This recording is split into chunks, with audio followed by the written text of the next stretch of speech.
I am stockpiling antibiotics for the apocalypse, even as I await the blossoming of paperwhites on the windowsill in the kitchen.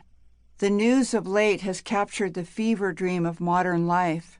Everything exploding, burning, being shot, or crashing to the ground all around us, while growing older has provided me with a measure of perspective and equilibrium and a lovely long-term romance.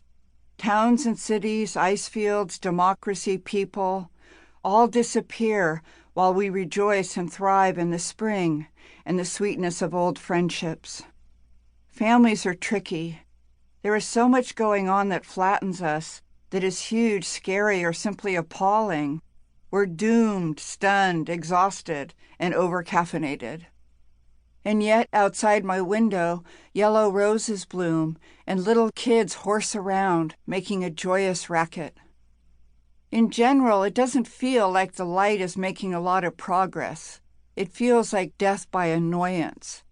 At the same time, the truth is that we are beloved, even in our current condition, by someone. We have loved and been loved. We have also known the abyss of love lost to death or rejection, and that it somehow leads to new life. We have been redeemed and saved by love, even as a few times we have been nearly destroyed, and worse, seen our children nearly destroyed. We are who we love, we are one, and we are autonomous. Love has bridged the high rises of despair we were about to fall between. Love has been a penlight in the blackest, bleakest nights. Love has been a wild animal, a poultice, a dinghy, a coat. Love is why we have hope.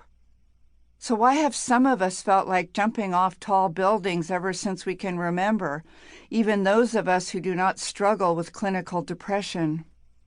Why have we repeatedly imagined turning the wheels of our cars into oncoming trucks? We just do. To me, this is very natural.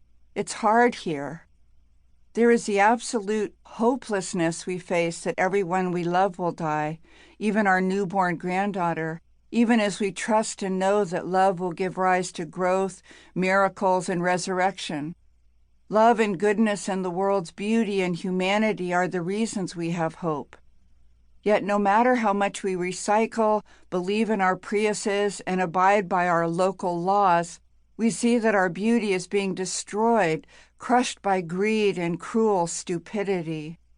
And we also see love and tender hearts carry the day. Fear against all odds leads to community, to bravery and right action, and these give us hope. I wake up not knowing if our leader has bombed North Korea, and still, this past year has been just about the happiest of my life. So yeah, it can all be a little confusing. On the one hand, there is the hopelessness of people living in the grinding poverty in sub-Saharan Africa and uptown Oakland. On the other, we pour our money and time into organizations that feed and mentor people, teach in Uganda and Appalachia, show up in refugee camps with water and art supplies.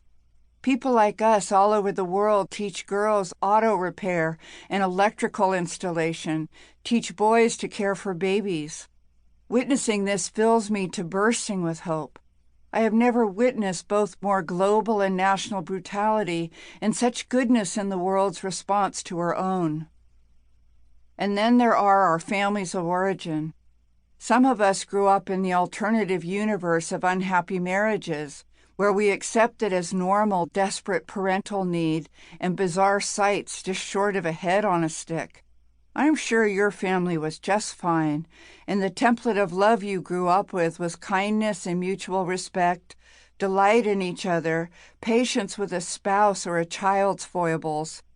But other families, just a few, here and there, hardly worth mentioning, were stressed, neglectful, fundamentalist, racist, alcoholic, schizophrenic, repressed.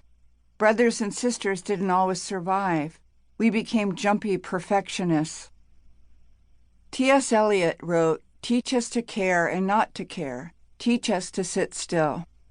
We long for this, and yet we check our smartphones every 10 minutes for news, texts, distraction. I wish that before my wise father died at 56, he had written down everything he had learned here, all the truths he was pretty sure of. He wrote many books of knowledge, but not so much truth. Along with several fatal flaws, mostly involving women, he had several excellent rules. Don't be an asshole, and try to remember people's names, especially those people with no power or cachet, and seek beauty through binoculars, books, records.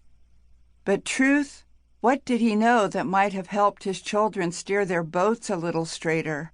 Not so much. He eschewed the spiritual life, except as his human spirit was sustained by nature, jazz, books, wine. A role model isn't a mentor. Life gave me mentors, though, poetry pastors, the women's movement, naturalists, and friends, who helped me come to know several truths of which I am almost sure.